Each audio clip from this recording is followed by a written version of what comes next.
Prezident Ruské federace pan Dmitrij Anatoljevič Medveděv a prezident Spojených států amerických pan Barack Obama podepisují smlouvu mezi Spojenými státy americkými a Ruskou federací o opatřeních k dalšímu snížení a omezení strategických útočných zbraní a protokol o smlouvě. Президент Российской Федерации, президент Соединенных Штатов Америки Барак Обама подписывают договор между Российской Федерацией и Соединенными Штатами Америки о мерах по дальнейшему сокращению стратегических наступательных вооружений и протокол к нему. The President of the United States of America, Barack Obama, and the President of the Russian Federation, Dmitry Medvedev, are signing the treaty between the United States of America and the Russian Federation on measures for the further reduction and limitation of strategic offensive arms and the protocol to it.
Good afternoon, everyone.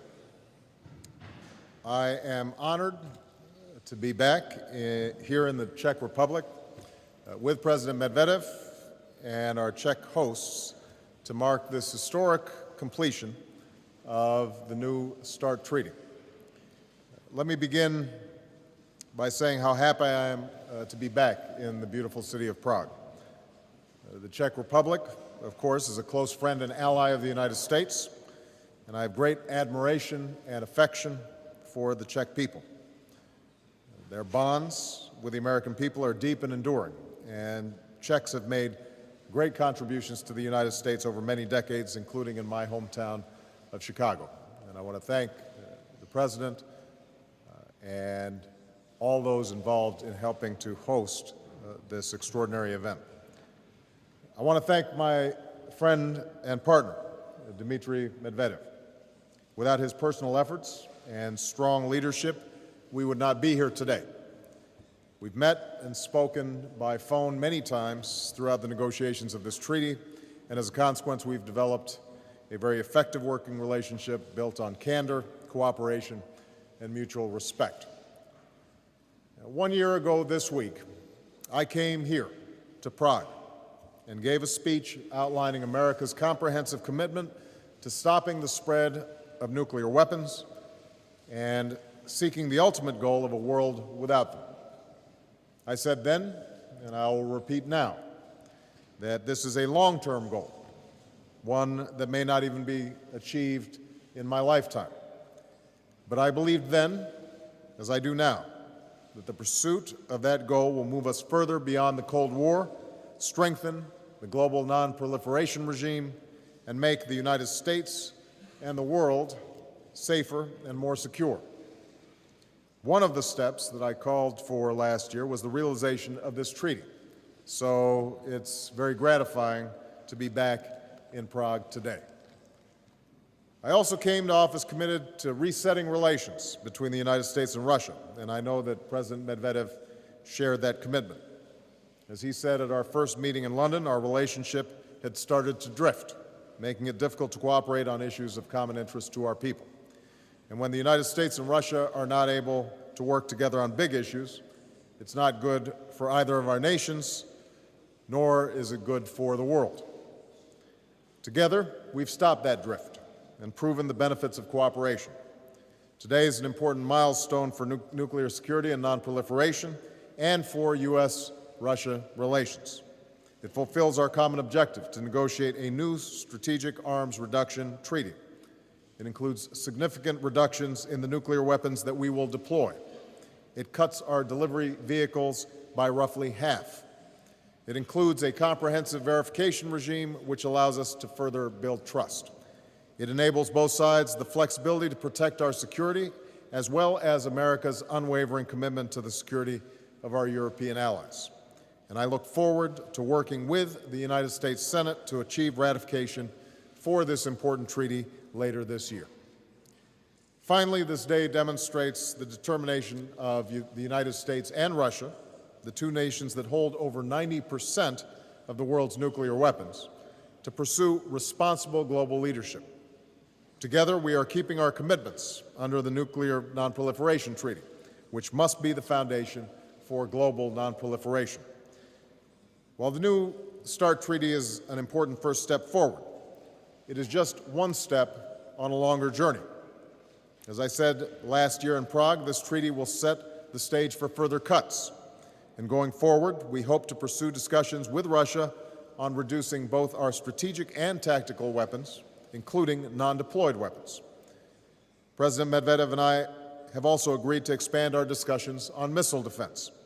This will include regular exchanges of information about our threat assessments, as well as the completion of a joint assessment of emerging ballistic missiles.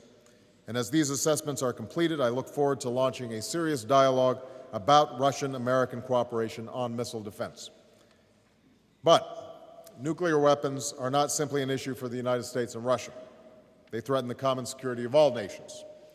A nuclear weapon in the hands of a terrorist is a danger to people everywhere, from Moscow to New York, from the cities of Europe to South Asia. So next week, 47 nations will come together in Washington to discuss concrete steps that can be taken to secure all vulnerable nuclear materials around the world in 4 years. And the spread of nuclear weapons to more states is also an unacceptable risk to global security, raising the specter of arms races from the Middle East to East Asia. Earlier this week, the United States formally changed our policy to make it clear that those nuclear weapon states that are in compliance with the Nuclear Non-Proliferation Treaty and their nonproliferation obligations will not be threatened by America's nuclear arsenal. This demonstrates, once more, America's commitment to the NPT as a cornerstone of our security strategy. Those nations that follow the rules will find greater security and opportunity. Those nations that refuse to meet their obligations will be isolated and denied the opportunity that comes with international recognition. That includes accountability for those that break the rules. Otherwise, the NPT is just words on a page. That's why the United States and Russia are part of a coalition of nations insisting that the Islamic Republic of Iran face consequences because they have continually failed to meet their obligations. We are working together at the United Nations Security Council to pass strong sanctions on Iran, and we will not tolerate actions that flout the NPT, risk an arms race in a vital region, and threaten the credibility of the international community and our collective security. While these issues are a top priority, they are only one part of the U.S.-Russia relationship. Today, I again expressed my deepest condolences for the terrible loss of Russian life in recent terrorist attacks, and we will remain steadfast partners in combating violent extremism. We also discussed the potential to expand our cooperation on behalf of economic growth, trade, and investment, as well as technological innovation. And I look forward to discussing these issues further when President Medvedev visits the United States later this year, because there is much we can do on behalf of our security and prosperity if we continue to work together. When one surveys the many challenges that we face around the world, it's easy to grow complacent or to abandon the notion that progress can be shared. But I want to repeat what I said last year in Prague. When nations and peoples allow themselves to be defined by their differences, the gulf between them widens. When we fail to pursue peace, then it stays forever beyond our grasp.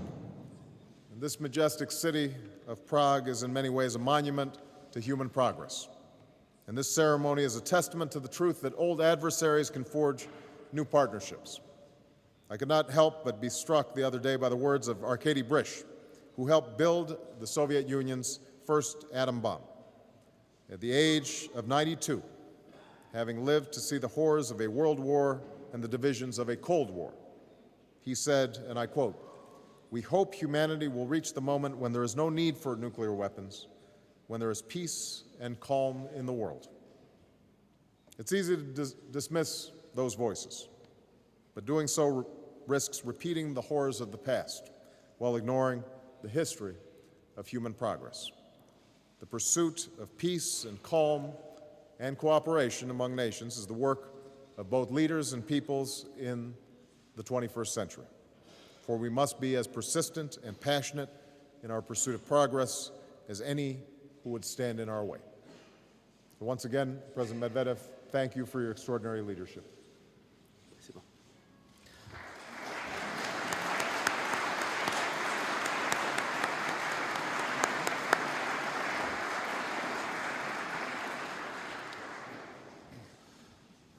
Уважаемые коллеги, уважаемые представители средств массовой информации, я полностью согласен с теми оценками, которые только что прозвучали от моего коллеги, президента Обамы, в отношении того, что в этом зале несколько минут назад произошло действительно историческое событие. Подписан новый российско-американский договор о мерах по дальнейшему сокращению и ограничению стратегических наступательных вооружений.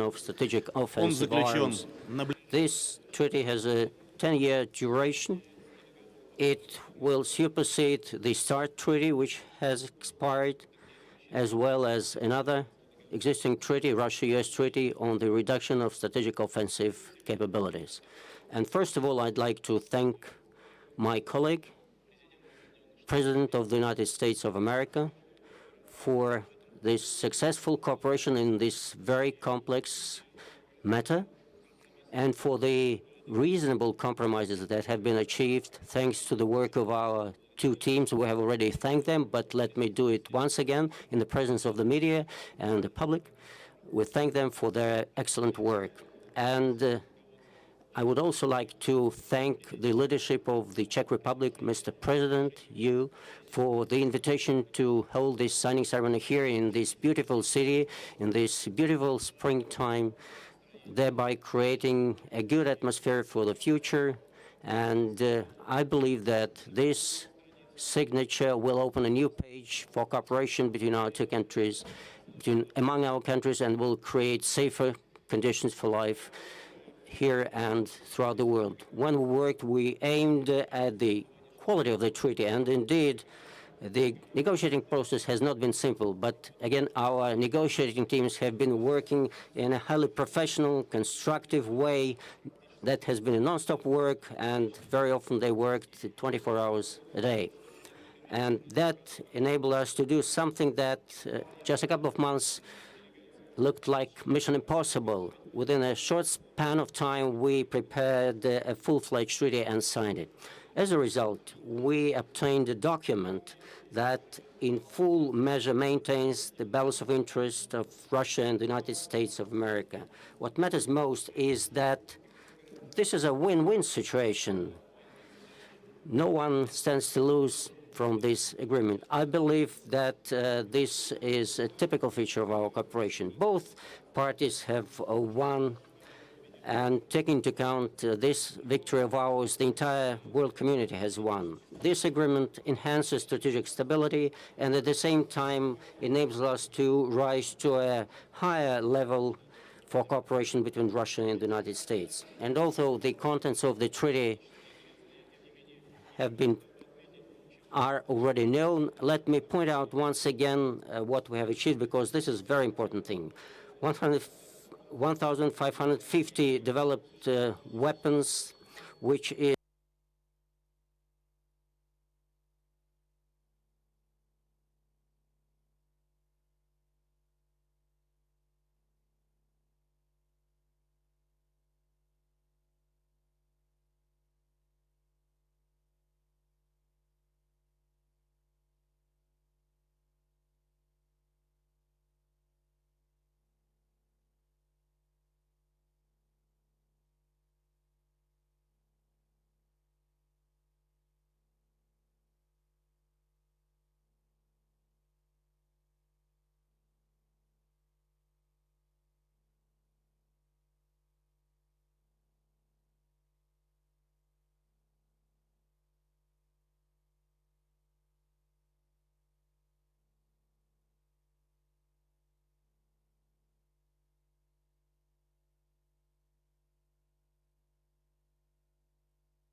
to proceed quickly to present this document to the Senate for ratification. We also will be working with our Federal Assembly to maintain the necessary dynamics of the ratification process.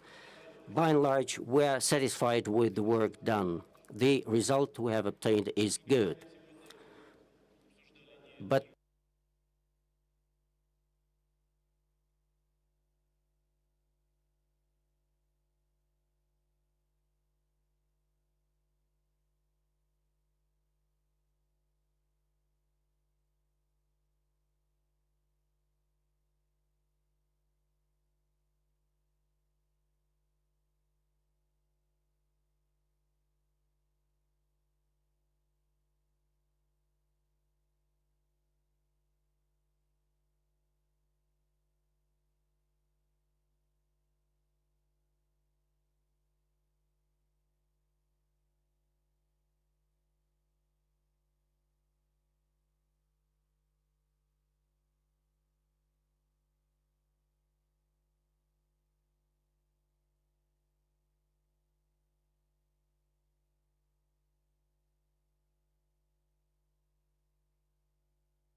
diplomatic measures. Обсуждение этих вопросов будет продолжено. Весомым итогом нашей сегодняшней встречи я бы назвал продвижение по пути формирования нового качества отношений с Соединенными Штатами Америки. Об этом только что президент Обама сказал, которые учитывают и наши взаимные интересы, и основываются на предсказуемости. Predictability. And in that respect, the treaty we have concluded helps us to embark on a new avenue. And I cannot but say this once again: we have established a very good personal relationship, and we have established a good personal chemistry, as they say, and I think this helped us to come to this agreement. But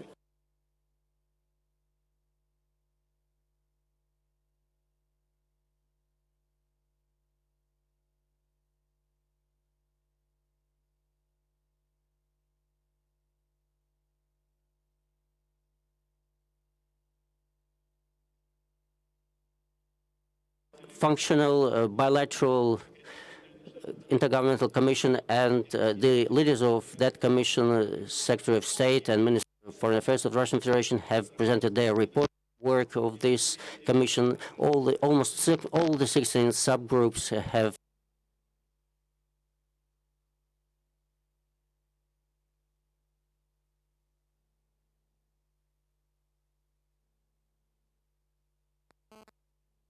as Не прекращать диалог по экономике нам необходимо. В ходе этого обсуждения мы говорили о развитии высокотехнологичных проектов, создании так называемой высокотехнологичной умной экономики, что возможно только в условиях трансграничной кооперации. И в этом плане у нас также неплохо налажены контакты. Сейчас главное материализовать эти обсуждения в конкретные договоренности. Мне бы хотелось, чтобы это произошло в ходе моего визита в Соединенные Штаты Америки, который состоится летом этого года, о чем мы также с моим партнером договорились. agreed upon with my partner. I am convinced that all that has been done so far is just the beginning of a long way ahead.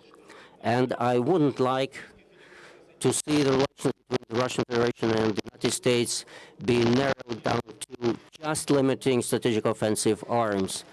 Of course, to be sure, we shoulder specific responsibility, special responsibility in that respect, and we intend to work in other areas which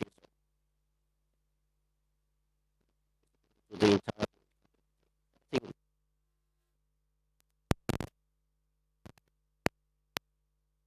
Я еще раз хотел бы поблагодарить And let me once again thank President Barack Obama for our excellent cooperation in this area. Thank you.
from missiles launched from third countries. We recognize, however, that Russia has a significant interest in this issue, and what we've committed to doing is to engaging in a significant discussion, not only bilaterally, but also having discussions with our European allies and others about a framework in which we can potentially cooperate on issues of missile defense in a way that preserves U.S.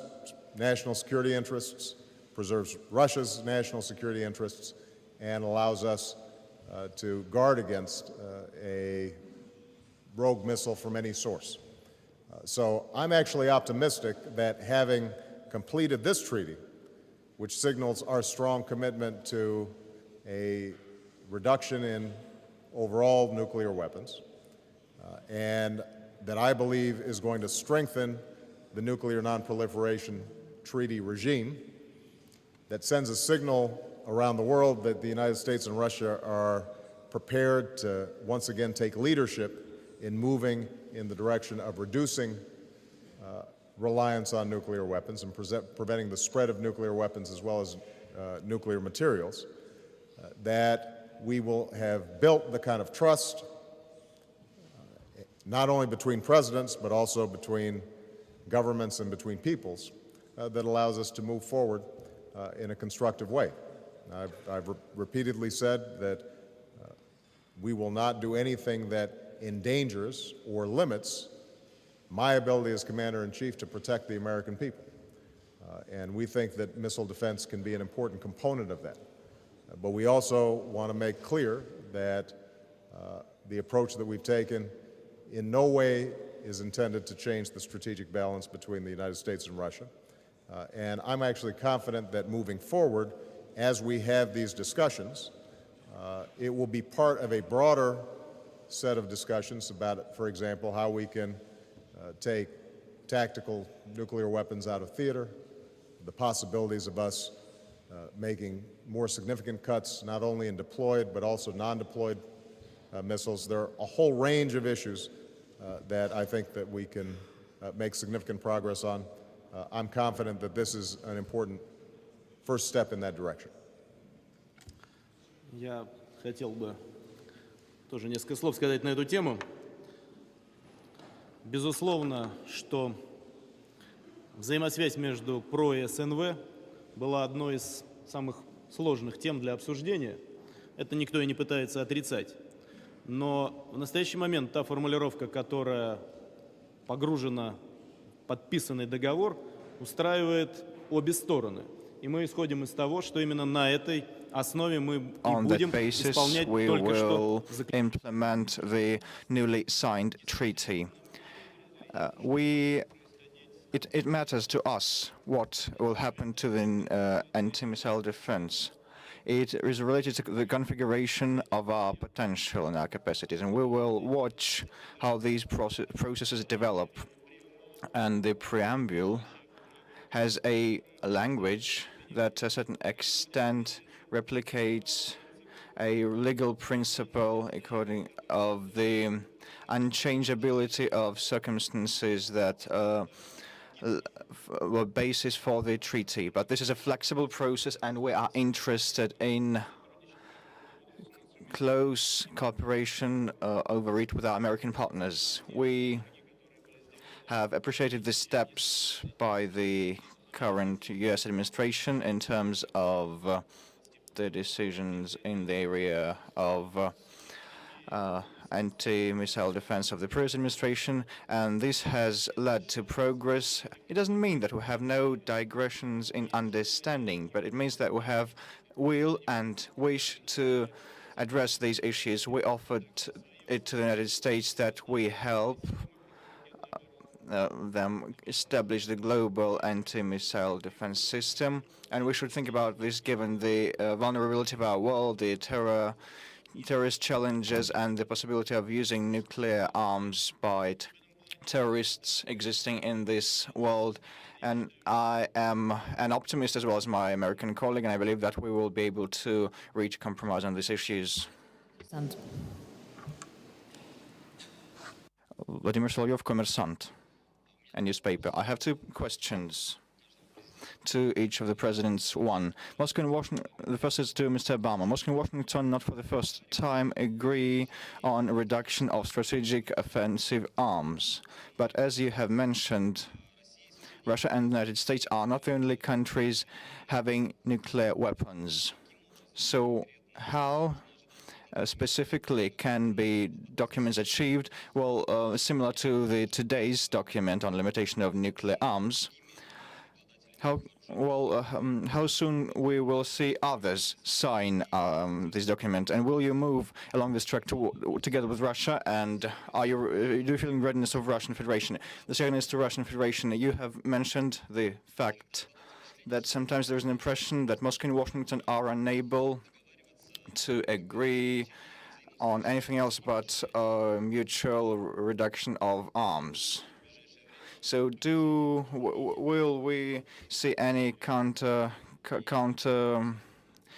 any things that will counter such a statement? And what will the agreements be? First of all, as I mentioned in my opening remarks, the United States and Russia account for 90% of the world's nuclear weapons. And given this legacy of the Cold War, it is critical for us to show significant leadership. That, I think, is what we've begun to do with this follow-on START treaty. Other countries are going to have to be making a series of decisions about how they approach the issue of their nuclear weapons stockpiles. And as I've repeatedly said, and I'm sure Dmitry feels the same way with respect to his country, we are going to preserve our nuclear deterrent so long as other countries have nuclear weapons, and we are going to make sure that that stockpile is safe and secure and effective.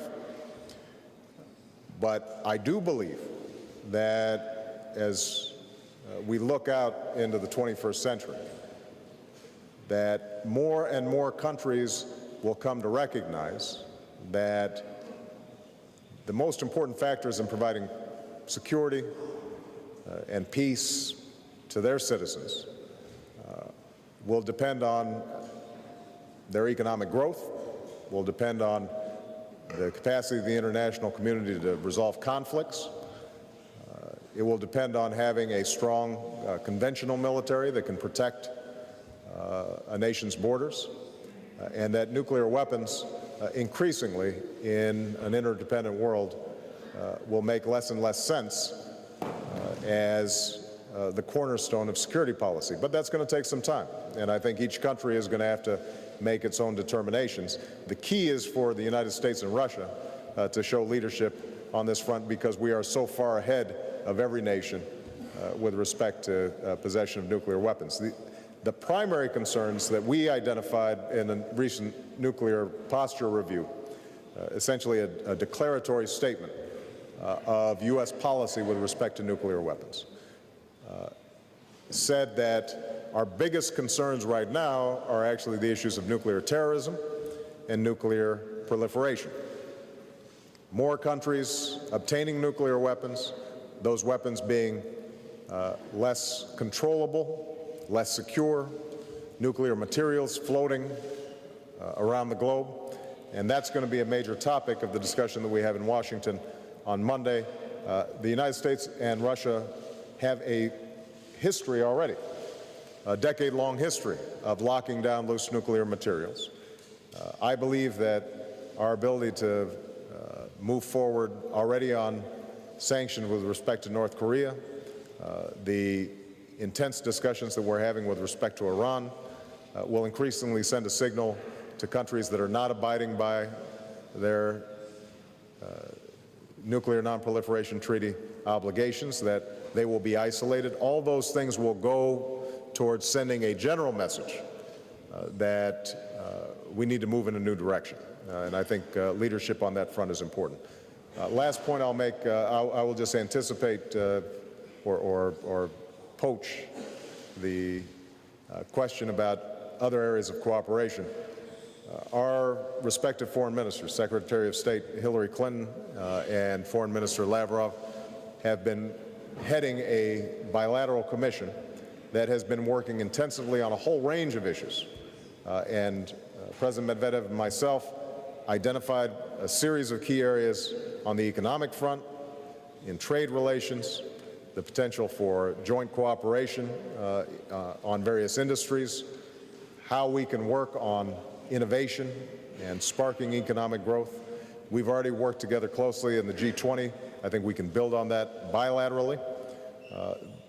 There are issues of counterterrorism that are absolutely critical to both of us, and I just want to repeat how horrified all of America was at the recent attacks in Moscow. We recognize that that's a problem that can happen anywhere at any time, and it's important for Russia and the United States to work closely on those issues. And then there are people-to-people contacts and figuring out how we can make sure that there's more interaction and exchange between our two countries on a whole range of issues within civil society. So I'm very optimistic that we're going to continue to make progress on all of these fronts, but I think that we should take pride in this particular accomplishment because it speaks not only to the security of our two nations, but also the security of the world as a whole. Всегда хорошо вторым отвечать. It's always good to answer second. First of all, you know what your partner has said. And secondly, you can comment upon what has been said by your interlocutor. As a matter of fact, I will take a couple of words on the first part of the question that was meant for my colleague.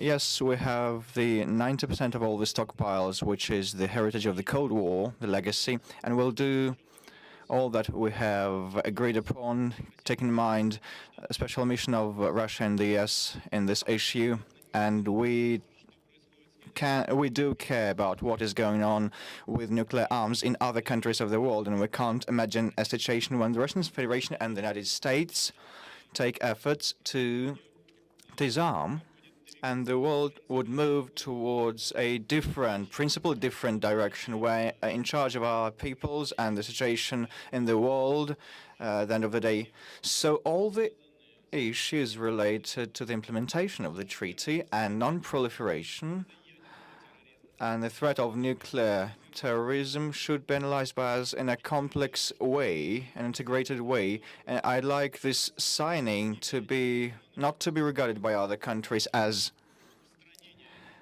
they're stepping aside from the issue. On the contrary, they should be involved to the full and take an active participation in it.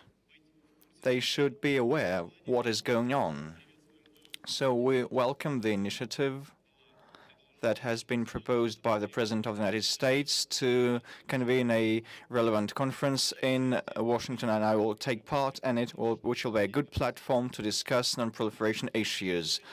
As far as other linkages, but for the nuclear arms, are concerned, in this world we have a lot that brings us together, and with the United States as well. And today, we have had a very good talk that has started not with the discussion of the documents to be signed. They were coordinated, and not with discussing Iran, North Korea, Middle East, and other pressing issues of foreign affairs. But we started with economic issues. I have said that there is a gap in our economic cooperation. I have looked at the figures, how the cumulative investment of the United States in Russia is quite small, nearly $7 billion, and the figure has decreased a bit thanks to, as a result of the crisis. In terms of Russian investment into the US, well, it's nearly the same, which testifies to a parity of interests. It's not with all countries that will have such volume of investment, but if we compare the figures with the figures of foreign investors' presence in the American economy, I mean other countries, including states that can be compared with Russia in terms of volume of the economy. So it's the difference of 20 or 30 times. So we have a field to work upon. And to say nothing about the projects we talked about today. It's modernization and high-tech economy establishment. And in the Russian Federation, we are open for cooperation and we would like to use American experience to employ it.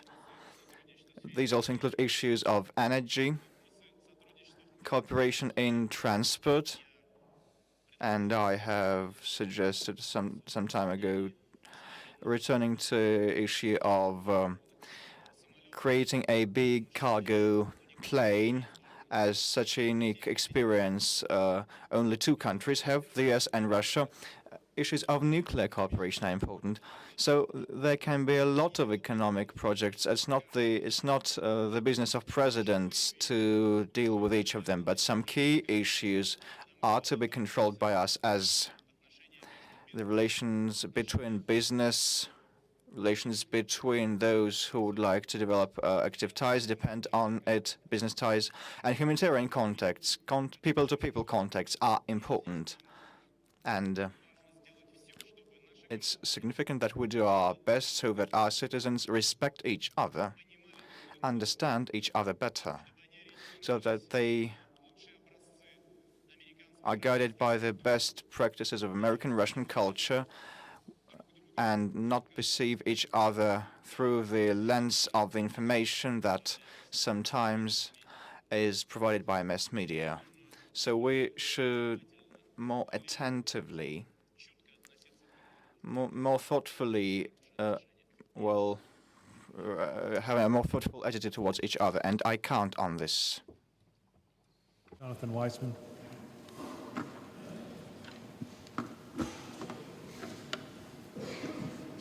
Thank you, Presidents Medvedev and President Obama. For President Obama first, could you elaborate on how the year-long negotiations over the New START treaty have advanced U.S. cooperation with Russia on Iran, and give us a sense of when you will move forward in the United Nations and next week with sanctions discussions and what those sanctions might look like? And for President Medvedev, could you address whether Russia could accept sanctions against Iran, specifically dealing with its energy industry and energy sector? Thank you. Discussions about sanctions on Iran have been moving forward over the last several weeks.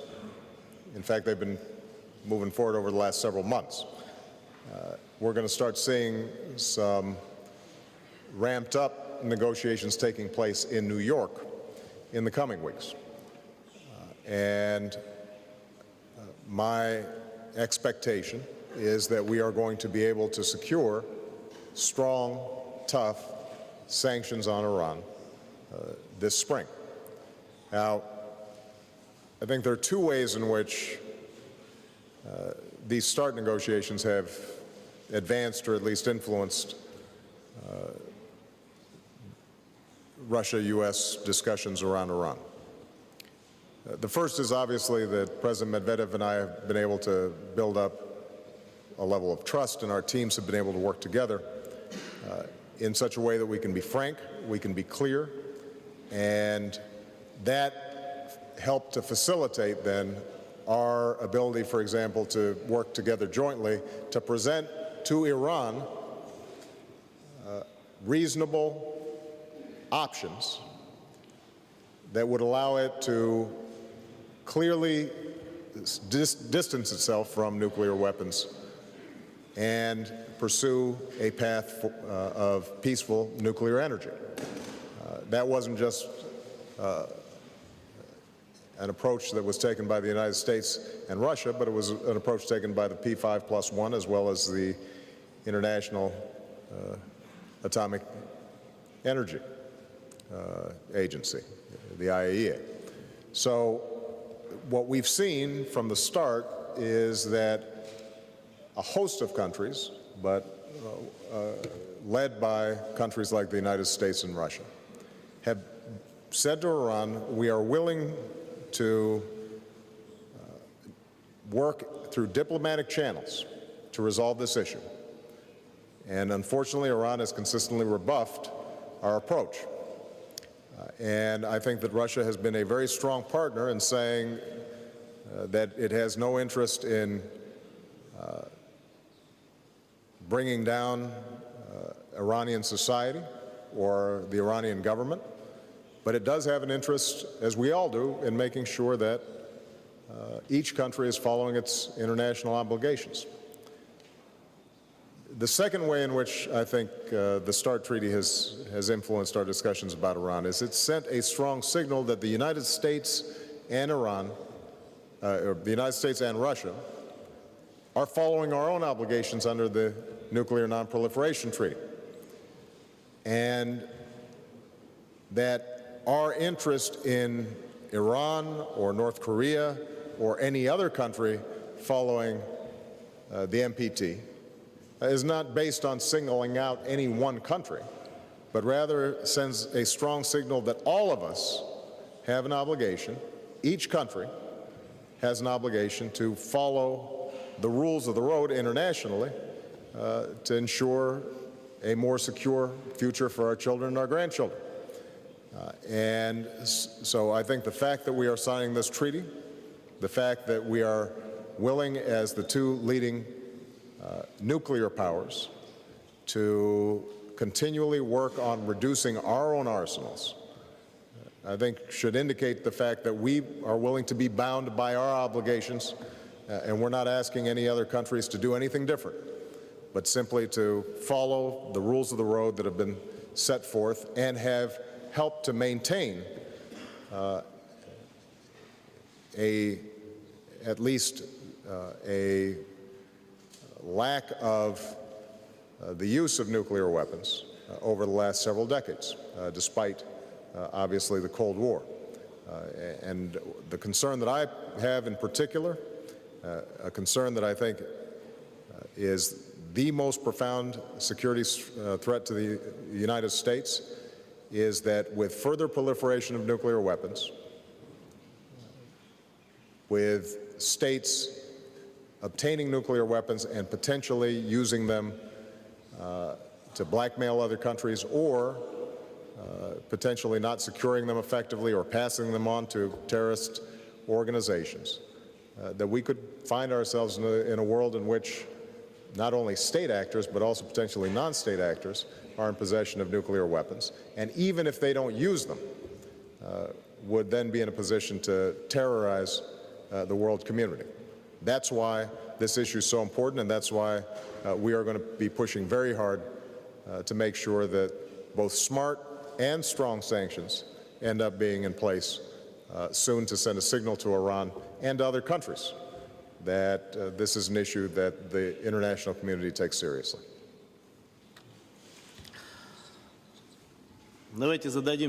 Let's ask ourselves a question. What do we need sanctions for?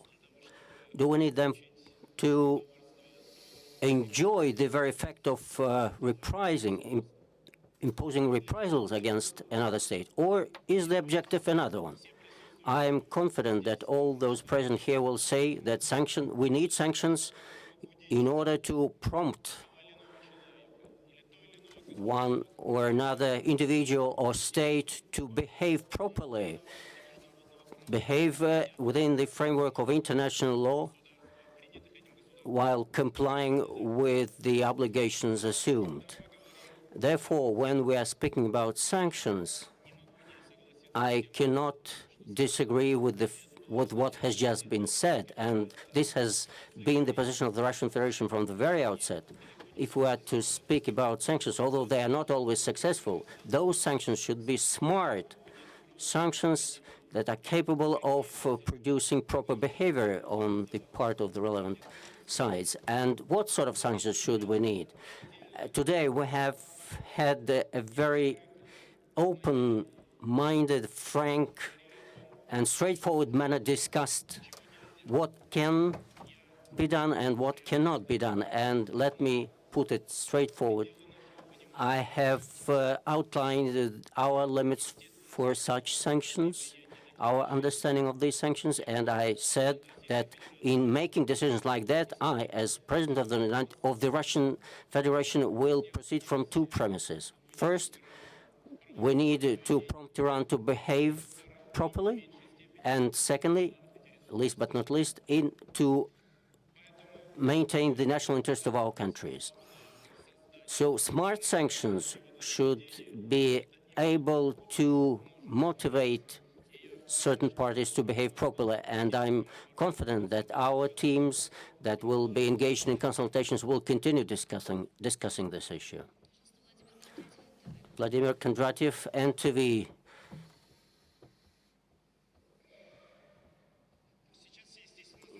Now everyone is concerned whether the treaty will be ratified by the parliaments. You have mentioned that you will be working with the parliamentarians to achieve such ratification. Let me ask you, what difficulty do you see along this road, and how do you assess the chances for success?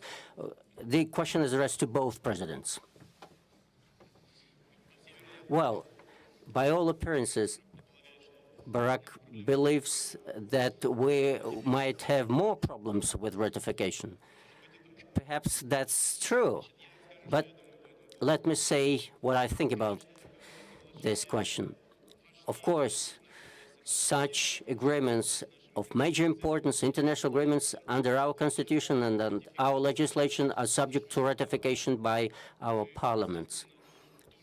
And of course, for our part, we intend to proceed promptly and to do all the necessary procedures to ensure that our parliament, our State Duma, starts reviewing this treaty, discussing this treaty. I will proceed from the following. I believe that we have to ensure the synchronization of ratification process so that neither party feels in one way or another compromised. Earlier, we had periods when one state ratified, and while another party said, sorry, the situation has changed, therefore we cannot do. So this is something we have to avoid. That's why I say we have to proceed simultaneously in the conditions of an open-minded and straightforward discussion with subsequent ratification by our parliaments. That's what we need, and we will not be found amiss in that regard. You know, the United States Senate has the obligation of reviewing any treaty and ultimately ratifying it. Fortunately, there is a strong history of bipartisanship when it comes to the evaluation of international treaties, particularly arms control treaties. And so I have already engaged in consultation with the chairman of the relevant committees in the United States Senate. We are going to broaden that consultation now that this treaty has been signed. My understanding is that both in Russia and the United States, it's going to be posted on the internet, appropriate to a 21st century treaty. And so people, not only within government, but also the general public, will be able to review in an open and transparent fashion what it is that we've agreed to. I think what they will discover is that this is a well-crafted treaty that meets the interests of both countries, that meets the interests of the world in the United States and Russia, reducing its nuclear arsenals and setting the stage for potentially further reductions in the future. And so I'm actually quite confident that Democrats and Republicans in the United States Senate, having reviewed this, will see that the United States has preserved its core national security interests, that it is maintaining a safe and secure and effective nuclear deterrent, but that we are beginning to once again move forward, leaving the Cold War behind to address new challenges in new ways. And I think the START Treaty represents an important first step in that direction, and I feel confident that we are going to be able to get it ratified. All right? Thank you very much, everybody. Спасибо. До встречи. Thank you. See you next time.